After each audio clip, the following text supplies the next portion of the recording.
እንዴት ነው አለን 2030ዎች እናንተስ እንዴት ላችሁልን የምትወዱት የናንተ ወጣቶች ነው 2030 ፕሮግራማችን ሞቅ ብሎ ተጀምሯል መተናል እንግዲህ እንደተለመደው ፕሮግራሞቻችን ተዘጋጅተዋል 2030 እድሜያቸው ከ20 እስከ 30 ድረስ ያሉ ወጣቶችን ትኩረት አድርጎ የሚዘጋጅ የወጣቶች ፕሮግራም የወጣቶች የናንተ ነው እንግዲህ በቀጣዮቹ ሰዓታት ቁም ነገር መዝናኛ እንደተባለው ምንም አይቀርባችሁም ቁጭ ብለን ጥሩ የህይወት ልምድ ካላቸው ወጣቶች እንማራለን ወጣ ብለን ስራ እንጀምራለን አዳዲስ ነገሮችን ኤክስፒሪየንስ እናደርጋለን ከዛ ደግሞ ቁጭ ብለን ደግሞ ስለ ሪሌሽንሺፕ ግንኙነቶቻችንን እናወራለን ሁሉም አለ እናንተ ከኛ ጋር እንድትቆዩ ነው መንጋብዘው ኤደን ዋቅቶሌ ጌታሁን አሰፋ ከመላው የ2030 ፕሮግራም አዘጋጆች ጋር እዚህ አለን አብረን እንቆይ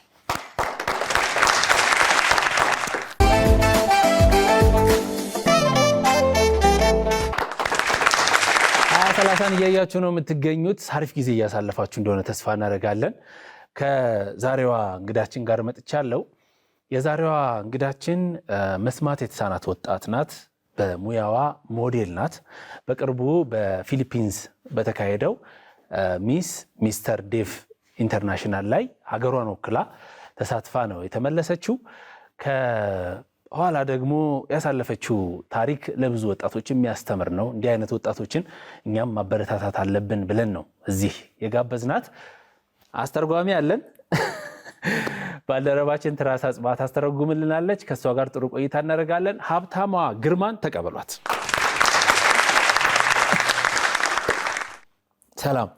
ሰላም ማለት ነው እግዚአብሔር ይመስገን ዋው ደህና ነሽ ሰላም ነው ሰላም ማውራት ትችያለሽ አይደል አዎ እስቲ ድምጽሽን ልስማው እሺ ሀብታሟ ነው ሞዴል ነሽ አዎ አሁን በምልክት ብዙ አልችልም አልሽኝ ምልክት ቋንቋ ለምንድን ነው ማትችይው ምልክት ቋንቋ ለመቻል ሳይሆን የተወሰነ ይችላል ያውና አዲስ ዴፍ ነኝ ዴፍ ማለት መስማት የተሳነኝ ማለት ነው አዲስ መስማት የተሳነኝ ከዚህ በፊት ተሰማት ስለነበረ ያው ከጊዜ በኋላ የሆነም ነገር ስለሆነ የምልክት ቋንቋ ለመማር ጀምሬ ነበር ግን ውስጣም ነው መቀበል ላይ ትንሽ ከበደኝ ከዛ በቃ ውስጤን አስጨንቄ ደግሞ ምንም ነገር መያዝ አልችልም የአፍ እንቅስቃሴ በደንብ ትረጃለሽ በደንብ ይገባኛል አሁን ብዙ ሰው የምትሰሚ ነው የሚመስለው ምግባባ ማለት ብዙ ሰው እኔን እየሰማሽኝ ነው የሚመስለው አይደለ ትሰሚኛለሽ አሁን ማወራውን በጆሮሽ ትሰሚኛለሽ አልሰማም ምን አለ መሰለኝ የሚያወሩት የከንፈር ቋንቋ ጎበዝ እና ሰው ሲያወራ አልቸገርም እንጂ አትሰሚም መልስ ስለምሰጥ አልሰማም መልስ ስለምሰጥ አይከብደኝም እንደዚህ ሰው በአፉኝ የአፉን እንቅስቃሴ ይገባኛል ቶሎ አወራለሁ መልስ እሰጣለሁ ዋው ይገርማል በጣም ብዙ ሰው መስማት የምትችይ ይመስለዋል ብዙ ሰው ትሰሚያለሽ ነው የሚልሽ ብዙ ሰዎች በጣም አይደለም ብዙ ሰው መስማት የተሳናቸው ማያምኑም አውቀሽ ነው ትሰሚያለሽ እና አንዳንዴ ሰው በጣም መንገድ ላይም በብዛት ብቻዬን ነው የምንቀሳቀሰው ነው አልቸገርም በጣም ከከበደኝ እጠይቃለሁ ምን አላችሁኝ ግዴታ ከሆነብኝ አጽፋለሁ ብዙ ሰው አያምንም አልሰማም ስል ሲያወሩ አፋቸውን አይተሽ መረዳት በጣም ከባድ ነው እኔ ማወራ አይገባም እንጃ አይቻልም እሺ ልጠይቅህ ነው እስቲ ጠይቂ ስምህ ማን ነው ድምፅ አወጣሻ እሺ ድምፅ ይሳላጣ ስምህ ማን ነው አይደል ሌላ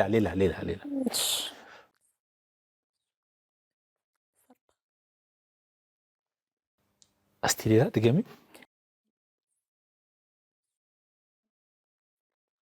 ኢቢኤስ ብዙ አመት ሰርተሃል ይገባል ናይስ ስለዚህ እንደዚሁ እንቀጥላለን ማለት ነው አሁን በጣም አሪፍ ዛሬ በጣም አምሮብሽ ነው የመጣሽው ፊሊፒንስ ነበርሽ ፊሊፒንስ እንዴት ነው ፊሊፒን ደስ ትላለች በጣም ሆሴ ሪል ስቴት ነበር ስፖንሰር አድርገን ሙሉ ወጪን የቻለኝ እሱ ነው ያው ከዛ በኋላ ቀም ገዛዛት ምናምን ያደክማል። ያው ለይድ ስለ መጨረሻው ሰዓት ላይ ያው የኢትዮጵያ ሕዝብ እንዳያውቅም ከጎን እንዲሆንም ተናግሬ ነበር የወጣሁት እና ብዙዎቹ እንደ አትሰሚ አትመሲም ያው ውሸት ነው። በጣም ብዙ ከባድ ነበር እውነት። እና የመጨረሻው ቀን ልሄድ ኤርፖርት ልሄድ አልቅሼ ነው የወጣሁት እውነት ማለት ብዙዎቹ አትሰሚ ታውቂሽ ነው። እንዴት ሰው በጤናው አይዋሽ አይደል? ካልሰማሁ ደግሞ አልሰማም ብዬ ነው የምጠቀመው ነገር የለም። ለመጀመሪያ እንደዚህ ከማለታቸው በፊት ያሳለፍኩትን ነገር ማወቅ ያስፈልጋል። ስታወሪ ሞልቃቃ የሆንሽ ይመስላቸዋል። ሞልቃቃ ነው ነች ወይ? በጣም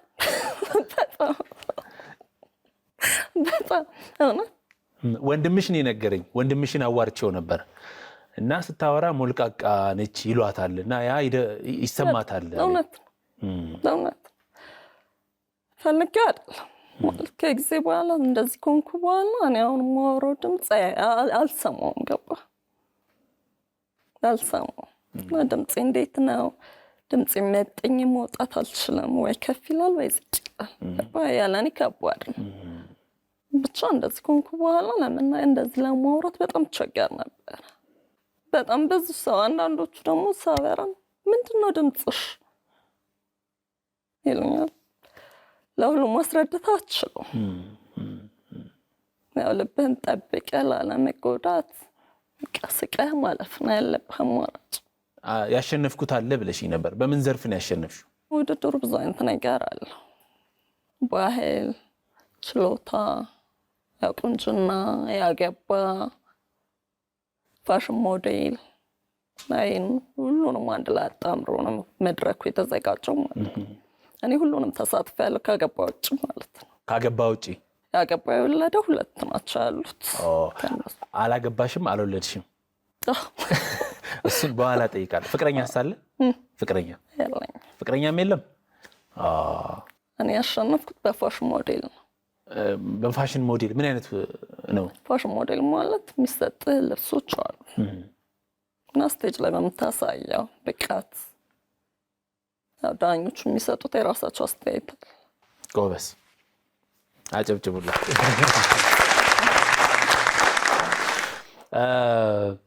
8 ዓመት ሆነሽ መስማት የተሳነው ከሆንሽ መስማት ካቆም ከሆን 8 ዓመት ከግማሽ ነው። 8 ዓመት ከግማሽ እንዴት ተፈጠረ? የተፈጠረው በህመም ምክንያት ነው። ማለት መጀመሪያ ጉሮሮዬን አሞኝ ነበረ። ያው ቶንሲል ነው ብዬ ነው ያሰብኩት።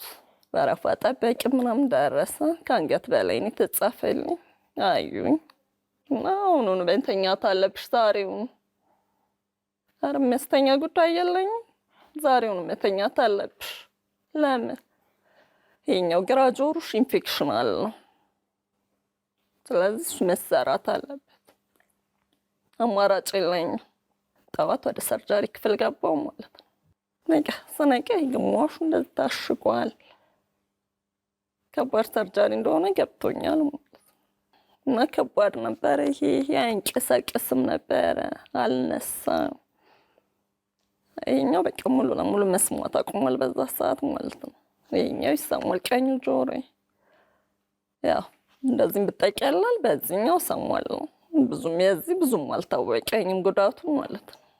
ከዛ በኋላ ይሄኛውን መላልስ ነበረ ብያለሁ። ይሄኛው ፎርሾ ይፈታል፣ ይቀየራል፣ ያለበት ሁኔታ ይከታተሉልኛል እና ይሄኛው ምቾት ያለመስጠት ነገር እና ሰው ሲያወራ እንደ በፊት አክቲቭ አይደለም። ምን አላችሁ ምናምን እላለሁ እና ከፍ ያለ ድምፅ ነው የምፈልገው። በብዛት የሚሰማኝ የጭንቅላቴ ጩኸት ነው። ከዛ ለሕክምና ስሄድ ስመላለስ ነገርኳቸው ማለት ነው። ይሄኛው ምንም ምቾት እየተሰማኝ አይደለም እና ያለው ነገር እየቀነሰብኝ ነው። ይሄኛው 8 ወር እስከሚሞሉ ለዚህኛው ምንም አይነት ሕክምና ማድረግ አንችልም እና ምንድነው ጠብታ የሚሰጡኝ የነበረው ጠብታ የሚዋጥ ኪኒን። በቃ ከዛ የተለየ ሕክምና ማግኘት አልችልም። ምክንያቱም የ8 ወር መሙላት አለበት። በዛ ላይ ከባድ ነው ከአንገት በላይ 8 ወር እንዴትም ደረሰ። ይኸኛው በጣም ዜሮ ገባ ማለት ነው የመስማት ሁኔታ እና የግል ሐኪም ቤቶች ሞከር ነበር። ያው ትንሽም ቢሆን ለመትረፍ መሞከር ነበረብኝ። የግል ሐኪም ቤት ስንሄድ ነው እኛ መስራት አንችልም። ከ8 ወር በኋላ በተሰጠኝ ቀጠሮ ይኸኛው ተሰራልኝ ማለት ነው። በቃ ሁለቱም ወደ አለመስማት ስገቡ፣ ሁለቱም ወደ አለመስማት። ለምን እንዲህ ለመታከም ሄደሽ እንዴት? ይኸኛው በጣም ብዙ ነው የወጣው ጆሮዬ ማለት ነው። ይኸኛውም ከጀርባ ነው የተሰራው ሰርጀሪ። በቃ ስነቃ ምንም ድምፅ አላገኝም። ዶክተሮች የነገሩሽ ነገር አለ? ነበረ ድምፅ አይሰማኝም እና ብዙ ፎሾ ነው የሚገባው። ሰርጀሪ ከተሰራ በኋላ ምናልባት እሱ ሲወጣ ድምፅ የማግኘቱ ነገር ይኖርሻል እና ብዙ ጠበቅኩኝ ፎሾ እስከሚወጣ። ሲወጣ ምንም ድምፅ የለኝም። ምንም ጭራሽ። የነገሩሽ ነገር አለ? ህመምሽ ምንድን ነው አሉሽ? ምንም። ይኸኛው ኢንፌክሽን አለ፣ ኢንፌክሽኑ ይወጣል ነው የተባልኩት። ስለዚህ ምንም አይነት ነገር የለም፣ መረጃ የለኝም። አይዞሽ። ያው አንቺ የመጣው ነገር ለበጎ ነው ይባላል። የሚመጣ ነገር ለበጎ ነው ይባላል። ስለዚህ ለበጎ ነው ብለን መቀበል እንችላለን። የዛሬ 8 ዓመት መስማት ስታቆሚ ስንት ዓመትሽ ነበር? ወይም ስንተኛ ክፍል ነበርሽ? እንዴት ነበር? እስቲ አስታውሽኝ። የዛን ጊዜ እንዴት እንደነበር? መስማት ሳቆም እየሰራው ነበረ። ትምህርት ጨርሰሽ ነው? እየሰራው ነበረ። ትምህርት ጨርሻለሁ። የስራ ሰው ነበርኩ። ያው ህይወቴን ለመቀየር የምታገልበት ሰዓት ላይ ነበረ። እሰራለሁ፣ አጫጭር ኮርሶች እማራለሁ እና የገብላ እንደምታስብ ወጣት ማለት ነው። እግዚአብሔር አልፈቀደውም። ከዛ በኋላ መስማት እያቆምሽ የነበረበት ጊዜ እናትሽ አረፉ? እናቴ ያረፈች መቼ መሰለህ? ልክ ጆሮ ይሄኛው ሰርጀሪ ተሰርቶ፣ ሁለቱም ተሰርቶ፣ ይሄኛውም ተሰርቶ በመሀል ታመመች። ያው እንዳልኩ እኔ ብቻ ነኝ የቤት ውስጥ ሴት። ወንድም ቢኖረኝም ያን ያህል ነው። የቤትና የእናት ጉዳይ ሴት ልጅ ናት ብዙ የምታሳልፈው። ከቀን ወደ ቀን የመሻል ነገር የለም፣ የባሰባት። ያው እኔም እንደዚህ ጋር ታምሜያለሁ፣ እሷም ታማ ተኝታለች። እሷ ሲባል መጠንከር ነበረብኝ፣ ግዴታ ነበረብኝ። እግዚአብሔር አልፈቀደውም፣ አረፈች። ልጅ ያለው አባቴ ሞተ። ከዛ በኋላ ረጅም ጊዜ እናቴ ናት ያሳደገች። ጠንካራ እናት ነበረች። ወደዚህ ሳናል ቀጥ ብለን እንድናድግ ነበር የምትፈልገው። በቃ ሁሉም የኢትዮጵያዊ እናቶች ልጆቻቸው እንደሚያሳድጉት አድርጋ ነው ያሳደገች። ከባዱ ጊዜ ለእኔ ጀመረው መቼ መሰለህ? ልክ በቃ እናቴ ስትሞት ነው ለእኔ ከባዱ ጊዜ ጀመረው። አለመስማቴም ከባድ ነው። ያው እየሰማ ሁሉ ነገር በአንዴ ዝም ሲልብህ ስራ ታቆማለህ። ብዙ ነገር አዲስ ነው የሚሆንብህ። በቃ ቤት የምውልበትን ሰዓት ከእሷ ጋር ነበር የማሳልፈው። ከእሷ ጋር አወራለሁ ምናምን። እሷ ከሞተች በኋላ ብቻዬን ነበርኩኝ። ያው ጓደኛም እናትም እድሜዋም ብዙ ትልቅ የምትባል አይደለች። እሷ ከሞተች በኋላ ብቻዬን ነበርኩ። ያኔ ነው በቃ ከባዱ ጊዜ ሀብል የጀመረው። ያኔ ነው የቤት ኃላፊነት አለ። በሷ የተሸፈኑ ሁሉ ነገሮች ወደ እኔ ነው የመጡት። ገባ ለመቀበል ከብዶኛል አልሽኝ። መስማት አለመቻሌን ለመቀበል እስካሁን ይከብደኛል አልሽኝ። በጣም እውነት በጣም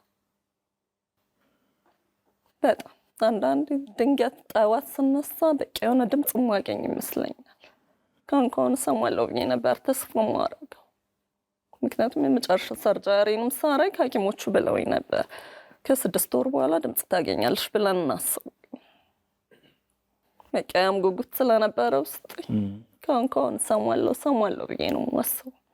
ግን ያው 8 ዓመት አለፈ። እንደዛ ከሆነ ምንም ተስፋ የለውም። የመስማት እድል አለው።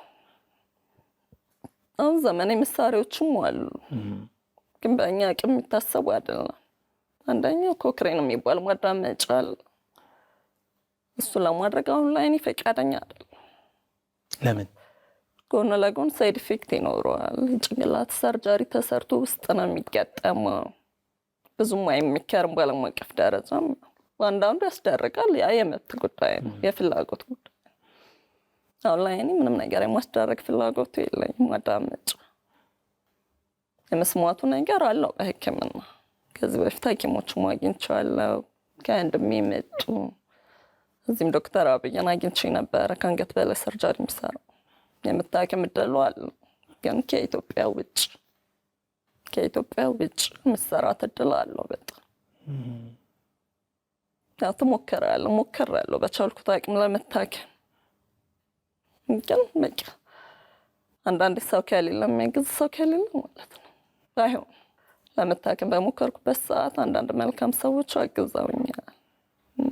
ብዙዎቹን የሚዲያ ሰዎች እንዲያግዙኝ ቫይራል እንዲወጣልኝም ጽፌ ነበር፣ ግን የሚመልስልኝ አላገኘሁም። በዛ ላይ ቆሜ ስለምንቀሳቀስ ገባ ህመም ያለኝ አይመስላቸው። በቃ አየው ታውቁት ማለት ነው። ያው ከኔ ባሰ ተኝቶ በጣም ስቃይ ላይ ያለ ሰው አለ። ባለውበት አመስግኜ የሚቀጥል ለእነዛ ሰዎች ደግሞ እንደ እድላቸው እንዲቀጥሉ። አይዞሽ ፈጣሪ የሚያደርገው አይታወቅም ምን እንደሚፈጠር። ብዙ ደጋግ ኢትዮጵያውያን ስላሉ ማገዝ የሚችሉበት ነገር ይኖራል። እኛም በምንችለው እናገዝሻለን። የፍቅር ህይወትሽ ምንድን ነው የሚመስለው? የፍቅር ህይወት ያው አንዳንድ ከባድ ነገር ሲያጋጥም ይደራረብ የለ ቀን እንዳትል ብዙ ነገር ይሰብራል። በቃ እሱም ተዳረው ብዙ ሊሰበር ሞክሬያለሁ፣ ብዙ ተሰብሬያለሁ። ማለፍ ነበረበት አልፎ። ለሌሎች መማሪያ እንዲሆን መናገር ትችያለሽ? እንጃ እንደውም ያሳለፍኩት ያለ መስማት ጊዜ በላይ ማለት ነው በጣም የተፈተንኩበት ጊዜ ይመስለኛል። እውነት መናገር ማለት ሰው አምነህ መከዳር ከባድ ነው። መስማት ባቆምኩበት ሰዓት ነው ያወቅኩት። መሳቅ፣ መጫወት፣ ደስታም እንደሆነ ያወቅኩት በሱ ነበር። በቃ ከተደበቅኩበት ከሀዘን ስሜቴ በሱ ነበር ያወጣሁት። እሱም አልቆየም እንዳልነሳ በጣም ሰብሮኝ ነበር ሄደው። ለምንድን ነው የተፈጠረው? እስካሁን ያልተመለሱልኝ ብዙ ጥያቄዎች። የሚመልሰው የላይኛውን እውነቱን የሚመልሰው ዋናው ነገር ሰዎች በሰበሩ ቦታ ላይ ብቻ አትገኝ፣ ተሽለተኝ። ምንም ማድረግ አይቻልም። ከዛ በኋላ የለም ሌላ በነገር ላይ ማለት ነው። እንደዚህ ኮንኩ በኋላ በጣም መርቅ ያለው ከሰው በቃ ማለት በፊት ማገኛቸው ጓደኞቼን በዙሪያ ያሉትን ሰዎች ሙሉ በሙሉ በሚባል ደረጃ አርቄያለሁ ማለት አልችልማ። ገባ አሁን እንደ በፊት አብሬ ቁጭ ብዬ አብርቼ ስቄ እንደ በፊት መሆን አልችልም። ወይ እነሱ ደግሞ ሲያገኝ ምናምን እንደባል ደግሞ አልፈልግም። ገባ በቃ እንደዚህ ኮንኩ በኋላ ሙሉ ለሙሉ ከሰው ራሴን አርቄያለሁ። ከባዱን ጊዜ ነው ማሳልፎ የነበረው እናቴ ከሞተች በኋላ ሙሉ በሙሉ በሚባል ደረጃ እንጦጦ ኪዳነ ምሕረት ነበር ማሳልፈው። ጠዋት 3 ሰዓት 4 ሰዓት እሄዳለሁ፣ እውላለሁ፣ አለቅሳለሁ፣ ጸልያለሁ። በቃ እንደ ጓደኛም እንደ እናት ረጅሙን ጊዜ ከእሷ ጋር ነው ያሳለፍኩት። እንጦጦ ኪዳነ ምሕረት 10 ሰዓት 11 ሰዓት ወደ ቤት ይመለሳል። መስማት የተሳነው ይሄ አደጋው ባያጋጥምሽ ኖሮ ምንድን ነበር መሆን የምትፈልጊው? መስማት የተሳነው ባትሆኝ ኖሮ? መስማት የተሳነኝ ባልሆን ኖሮ ብዬ ማሰብ መሆን በፈለገው ሆስተስ መሆን እፈልግ ነበር። በጣም ፈልግ የነበር እሱን ነበር። ሆስተስ መሆን በጣም ፈልግ ነበር። ቅድሚያ ዝግጅቶች አረግ ነበር በዛ ሰዓት። አልሆነም። ግን አሁን እኔ በቃ አምኜ ተቀብያለሁ አለመስማቴ። ከዚህ በኋላ ባለመስማቴ ብዙ መስራት እፈልጋለሁ። ማለት ከባዱ ጊዜ አልፏል። ከዚህ በኋላ የሚመጣው ጊዜ እንዳለፈው የሚከብድ አይመስለኝም። ማለት አምኜ ተቀብያለሁ። ውስጤ ከበፊቱ በበለጠ ልቤም ጭንቅላቴም ጠንክሯል በጣም። ምንም ነገር አይሰብረኝም ከዚህ በኋላ ገባ በሰማም ደስ ይለኛል፣ አይከፋኝም። ባልሰማም ደስ ይለኛል። ሁለቱንም መስማት መቀጠል ይችላል።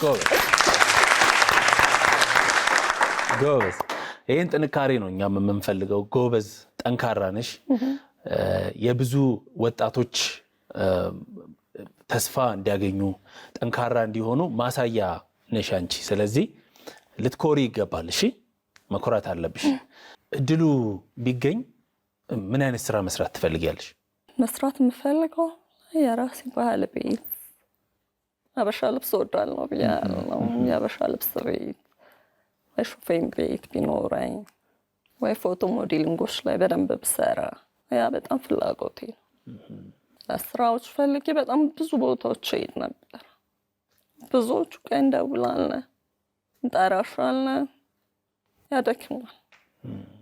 ወይ ደግሞ የምታገኘው ስራ ማለት ነው በጣም ትንሽ ይሆናል። ደሞዝ ለምንም ነገር የማይጠቅም አቅሙ አላት ትሰራለች ሰው ማለት በቃ መስማት ስለማትችል ነው ብለው የሚያስቡት። ገባ። ይሄ የኔ ብቻ ታሪክ አይደለም፣ የብዙ ኢትዮጵያ ውስጥ ያሉ መስማት የተሳናቸው ታሪክ ነው። ገባ። ይችላሉ፣ ብዙ መስራት እንችላለን። ስራ ላይ በጣም ጎበዞች ነን። እውነት መስማት የተሳናቸው ስራ ላይ በጣም ጎበዞች፣ አቅም አለ። በቃ ብዙዎቹ ተቀጥረው የሚሰሩት በትንሽ ደሞዝ ነው። በጣም በትንሽ ደሞዝ እውነት የምነግርህ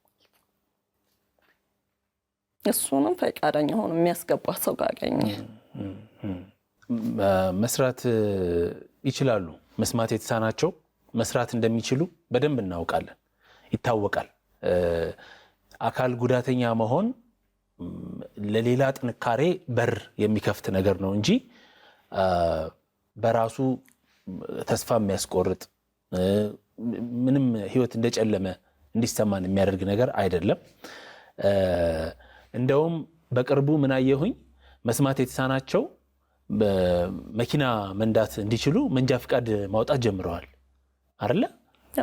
ኢትዮጵያ ውስጥ የኢትዮጵያ መስማት የተሳናቸው ከብዙ ነገር በጣም ዘግይተናል። ያ የሆነው ደግሞ ማለት ነው በህብረተሰባችን ዘንድ ባለው አመለካከት ሁሉም ዓለም ላይ ይነዳሉ። መስማት የተሳናቸው ቅድሚያ ይሰጣቸዋል። መስማት የተሳናቸው ብቻ እያልኩ አይደለም፣ አካል ጉዳተኞች አይ ነገር እጅ የሌላቸው በብዛት እንደዚህ ማህበራዊ አገልግሎት ላይ ቅድሚያ ነው የሚሰጣቸው። መስማት የተሳናቸው ምናልባት እጅም እግርም ስላላቸው ይንቀሳቀሳሉ። ብዙ ነገር ግን አካል ጉዳተኞች ላይ ቅድሚያ ነው የሚሰጠው። ብዙ በሰለጠኑ ዓለሞች ላይ እኔም ፊሊፒን በሄድኩበት ሰዓት ያየሁት ማለት ነው። ይችላሉ፣ መስማት የተሳናቸው መንዳት ይችላሉ ማለት ትልቁ ነገር ስፖኪዮ ነው፣ መስታወት ነው አይደል? ይቻላል። በእርግጠኝነት አንደኛ ዙር ጨርሰዋል። በቅርብ መኪና የሚነዱ መስማት የተሳናቸው ይኖራል። ወደፊት በደንብ እንደሚስተካከል ተስፋ የሚሰጥ ነገር ነው። ይሄ ራሱ ተስፋ አለው፣ ወደፊት ይስተካከላል የሚል። በጣም አመሰግናለሁ ስለመጣሽ። ያሰብሽው ነገር አሁን አሉብኝ ያልሻቸው ችግሮች ተቀርፈው ደግሞ የተሻለ ህይወት አግኝተሽ ተመልሰን እንገናኛለን። ማመስገን መፈልጋቸው ሰዎች አሉ። ከበፊት ጀምረው አይዞሽ ያሉ ከኋላ እየገፉ ለመታከም ስወድቅም ሳዝንም በሁሉም ነገር ከጎን ያሉ ሁሉም ኢትዮጵያዊ ወጣቶች፣ ማቃቸው ሁሉ ቤተሰቦች አመሰግናለሁ በጣም። ከዛ ጋር ቀጥሎ ደግሞ አሁን ላለሁበት ወይም ደግሞ አሁን በቃ ህልሜን ሀብዬ እንደጀምር ላገዘኝ ሆሴ ሪል ስቴት በጣም ላመሰግን እፈልጋለሁ። ምክንያቱም እሱ ይህንን ስፖንሰር ባይፈቅድልኝ ምናልባት ህልሜን ላልጀምር እችላለሁ እና ሆሴ ሪል ስቴት ከልብ አመሰግናለሁ። እግዚአብሔር ይስጥልኝ። ሁሌም በራችሁ አይዘጋ። አመሰግናለሁ። 20/30ን እያያችሁ ነው የምትገኙት። እንግዲህ ዛሬ ሀብታሟ ግርማ ከኛ ጋር ነበረች። ያሳለፈችው ህይወት ትንሽ ከባድ ነው። ነገር ግን ደግሞ ያ የገጠማት ፈተና ሳይበግራት ሳይገድባት ሀገሬን አስጠራለሁ፣ እንደዚህ ደግሞ እንደኔ ተመሳሳይ ለሆኑ ሰዎችም ተስፋ ሰጣለሁ ብላ ሀገራችንን ወክላ ሄዳ ስማችንን አስጠርታለች። ሁላችንም ከሷ ብዙ የምንማረው ነገር አለ። እንግዲህ ፕሮግራማችን ይህን ይመስላል። 2030 አሁንም አላለቀም። አብረን እንቆይ።